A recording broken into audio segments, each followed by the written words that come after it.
Ladies and gentlemen, tonight's lesson plan really tries its best. It patterns itself after Guy Ritchie, and because it's an action thriller with a bit of comedy thrown in, that's not a bad example to follow. It also has a couple of heavyweight action stars in it as well, so where exactly does it stub its toe?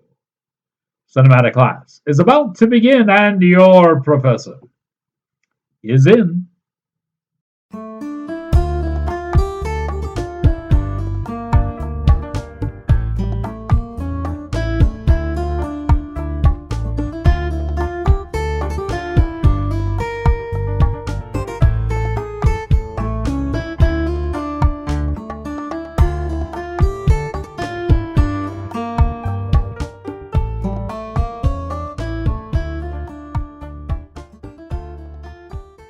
Ladies and gentlemen, I'm one of those old fashioned type guys who still sends out Christmas cards. But I'm never satisfied with sending out a Christmas card that you could just buy off a shelf somewhere. Admittedly, some of those are cute, but they just don't have the impact of a unique, one of a kind Christmas card like you can send with Tactical Santa. Who is Tactical Santa? Glad you asked. Take a look at these. These are exclusive designs from one of the show's sponsors, Gabriel Mastracci Art, and he designs Tactical Santa for your Christmas card giving. You can order the same pattern, you can order a variety box depending on your mood or who you want to send what to. And this year's edition features Mrs. Tactical Santa. Yes, this is a good design and it's sure to be a hit this holiday season. The only thing better than receiving gifts is watching your family and friends open up the envelope and getting a special, unique Christmas card from you featuring Tactical Santa. To say, Professor, I haven't given out Christmas cards in years. Why not get back into the practice? Or if you really don't want to support the post office, these can come on other items as well: buttons and pins and pillows and coffee mugs. Yes, all of your stocking stuffers can feature Tactical Santa as well. Just contact Gabe at Gabriel Mastracci Art and place your order today. Greetings, salutations, and other sundry affairs. I am your cinematic professor and purveyor of truth in movies. And tonight's lesson plan is a movie called WILDCAT. It's from the folks at Aura Entertainment. This movie is pretty much standard run of the mill, but it did pull in a couple of big stars. Kate Beckinsale is in this and starring with Louis Tan. Both of them have a good reputation. For, of course, Kate was Selena, in the Underworld series, and everybody became very familiar with her wearing skin tight leather outfit, and she does so in this movie too. So that certainly is a one plus going for it. But in this movie, her character is not Selena. Now, Louis Tan is a very good action star. He knows his way around martial arts, and he can do really fine fight scenes. They give him a few in this movie, throw them out a little bit like tokens, if you will. He deserves a whole lot more, and if he had had a lot more, this movie may have been knocked up a notch. There's a strange thing going on with its with its title. Originally, and this is back some years ago, but back to 2024, uh, Kate Beckinsale was approached about this movie and announced that she would be in the thriller, and it was called Lioness. It was to be directed by James Nunn and written by Dominic Burns. All of that was going well, and they actually started principal photography when there was a knock on the door and somebody said, there's a hit TV show called Lioness. We don't know that we like using the name because people might get a little bit confused, and we don't want any confusion with our show and your movie. You've heard the story before, right? So Lioness, in the middle of shooting, switched and became Wildcat. Most of the photography and the shooting happens in the United Kingdom. It's a United Kingdom movie, and along with Kate and Lewis Tan, Ramis Hardiker is in this. Alice Cringe is in this. I still remember her from the Star Trek days. I don't know why. Bailey Patrick, Tom Bennett, and Matt Willis, and Roxy Stair. They round out the crew for this one. It's all about a woman who finds herself in a predicament here. She has a brother who is a bit retarded. He's got some problems, okay? And those problems have put him in the wrong way with some nefarious, no good gangsters. He owes them an awful lot of money, and when you add, the vig and everything to it, sizable. So they're having a hard time with the brother, so instead they go after the sister and try to coerce her into getting the money by kidnapping her daughter. Oh, wait, there's a problem.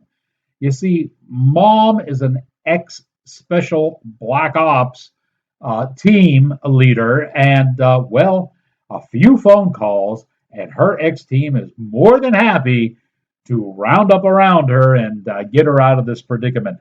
There's a time limit, so they've got to work fast, and in that time, they've got to come up with the money.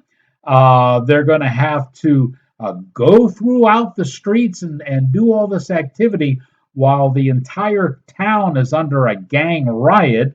They're going to have to pay off the ransom and then, of course, frame the crime boss so that they can all escape unharmed and hopefully with a little bit of the cash that they're going to purloin to pay off the ransom. So it gets a little bit complicated. The movie is called Wildcat. Here's a look.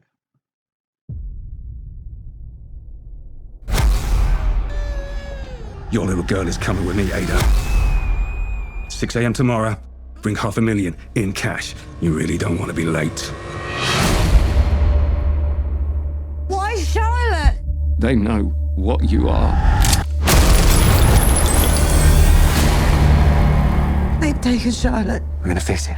Brought some backup. Curtis. You've all heard about this war brewing between Mahoney and Mrs. Vine. Two biggest gangsters in London fighting for the #1 spot. Only needs a spark and there'll be fireworks. So if we take down Vine's jewelry store, make it look like it was Mahoney. They'll be busy fighting a war. Not looking for us.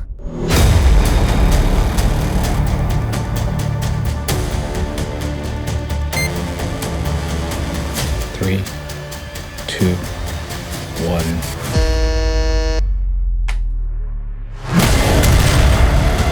Everybody down on the floor!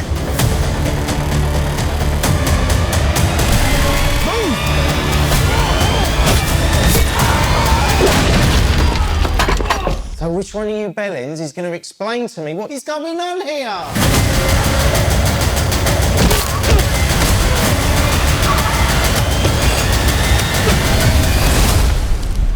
There's a lot going on in London tonight.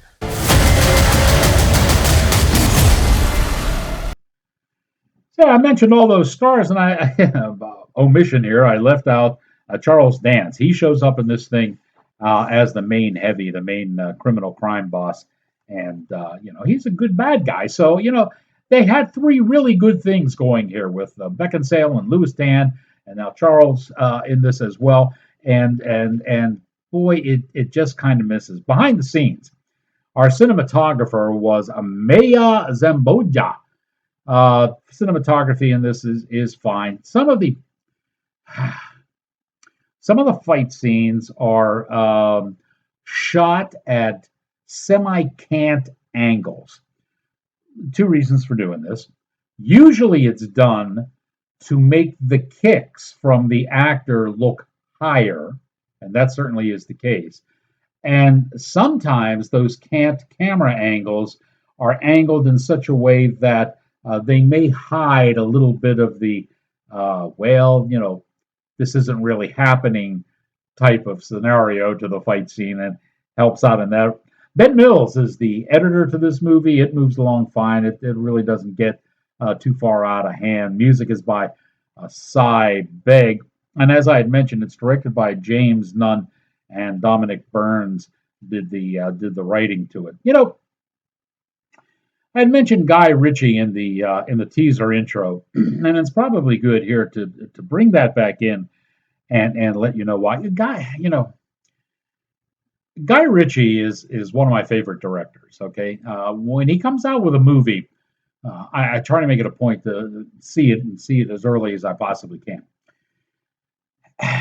He has put together a very unique style, chapterizing his stories and using graphics to set up both people and places, usually in a very unconventional manner. They work well when he does it. His movies are of the same ilk in that they are generally crime action thrillers, but he tosses in an awful lot of comedy. The comedy is not certainly not, we're not talking about Inspector Clouseau here. It's not a slapstick or Mr. Bean. We're talking about a comedy that is rather witty repartee, especially through dialogue. And as you know, when criminals, or even the protagonists for that matter, have a plan of action, that plan never comes to fruition without a few hiccups along the road. And those hiccups are generally comedic in nature, even though when Ritchie makes his movies, they may have rather dramatic or sometimes traumatic consequences. They're set up in a comedic way. So copying that style is certainly not a bad thing. And I think James Nunn, who certainly has put out enough movies on his own, is trying to fall into that same type of milieu. And it just doesn't come off right. There are going to be times when you watch this movie, folks, where if you're paying attention to the dialogue, it's going to bring a chuckle to your face. There's a lot of double entendres and wordplay in it, which works rather well.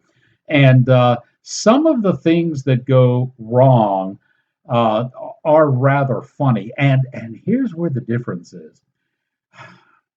When Guy Ritchie falls into that little comedic mode, there's either a funny outcome to it, or there's a very harsh and brutal outcome to it. That doesn't happen here with Nunn. When the comedy situation arises, he brings it to its apex and then cuts the scene and goes to another scene, and that doesn't work. It gives him his own style, if you will, but it just doesn't work as well. As I said, you will have a few chuckling scenes in this. The one that brought off an awful lot of laughs is the fight with Big Nick. Okay, when you see the apartment room fight with Big Nick, it's a brutal fight, but you'll sit there laughing at it because of the way it's set up. Try as they may, they never quite capture the Guy Ritchie essence. And that's where this movie kind of misses the boat just a tad. We're going to give it a slightly better than average grade. I enjoyed watching it. I was able to pick up a lot of the comedy that was thrown into it, and that's worthwhile. This one is just not smooth. It's choppy between when it switches from action to comedy or thriller. It becomes a little bit choppy. And that's not Guy Ritchie. Okay, so there you have it. The name of the movie is called WILDCAT. And now that you have learned what you have learned, here it is.